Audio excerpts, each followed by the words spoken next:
घोटाले देश में कभी भी डायरेक्ट पैसा निकालकर नहीं होता है। घोटाले ऐसे होते हैं, डायरेक्ट पैसा से नहीं होता। भारत में जितने घोटाले होते हैं ऐसे। कॉमनवेल्थ में क्या हुआ था? यही तो हुआ था। यही सबसे क्या होता है? घोटाले होते हैं। ये तरीका इंटरनेशनल है। घोटाला कैसे होता है समझो ध्यान से। अगर प्राक्कलन समिति ने पैसा निकाला, प्राक्कलन समिति ने क्या निकाला? पैसा।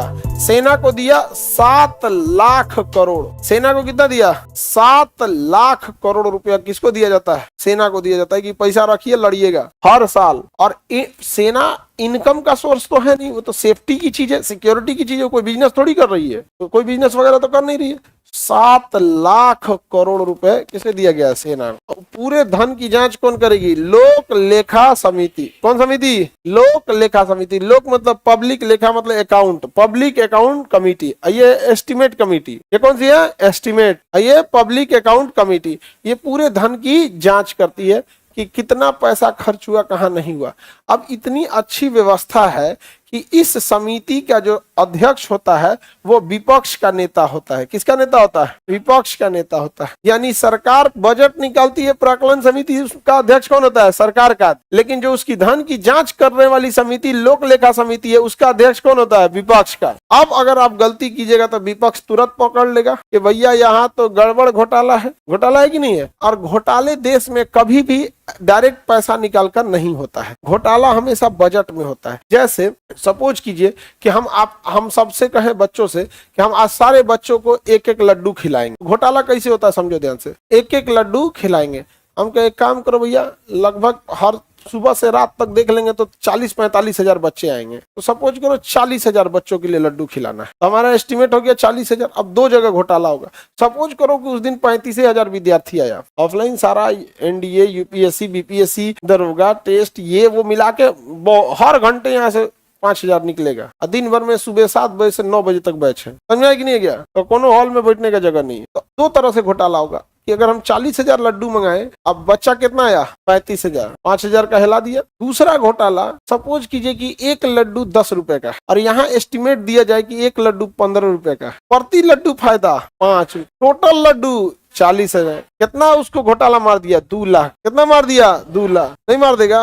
40 हजार लड्डू लाना है, लड्डू है 10 रुपए का, बोल दिया 15 रुपए। एक लड्डू पे उसको फायदा 5 रुपया। गुणा को 5 चौको 20, 1 2 3 4 सैकड़ा 10 हजार, लाख, 2 लाख।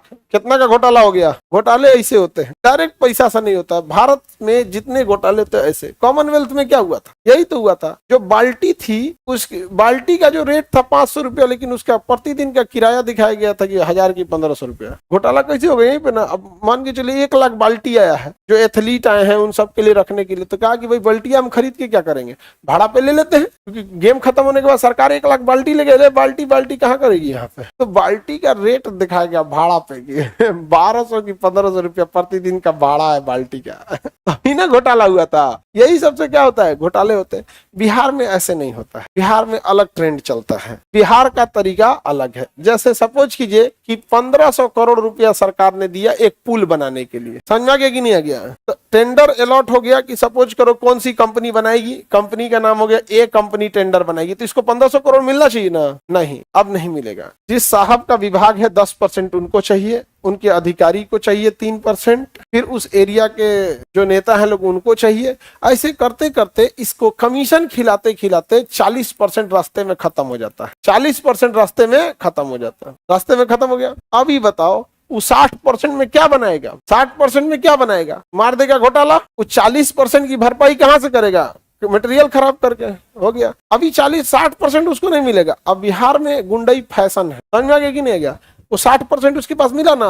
अब कोई मजदूर काम करेगा तो कोनो आएगा फाटल गंजी पहन ले, अधे एकदम टेढ़ रहेगा, तो आप पैसा मांगे ही काम करेगा। मारेगा किसको? देखना मजदूर को। मजदूर बेचारा भाग जाएगा। मजदूर भगा देगा, 1-2 के जेसीबी उसी में आग लगा देगा। लाइए, काम करना है तो पैसा लाइए। अब भाई इंजीनियर, ठेकेदार, उसी को ना कोई सेफ्टी दे सकता है। मजदूर को कैसे देगा? 2 दिन आप खड़ा रहेंगे, 4 दिन वहां 4 साल काम होना है। डेली मारेगा, उसको कुछ खिलाना पिलाना पड़ेगा। वो खिला पिला के उसके पास 10% उसमें चल गया। बचा कितना?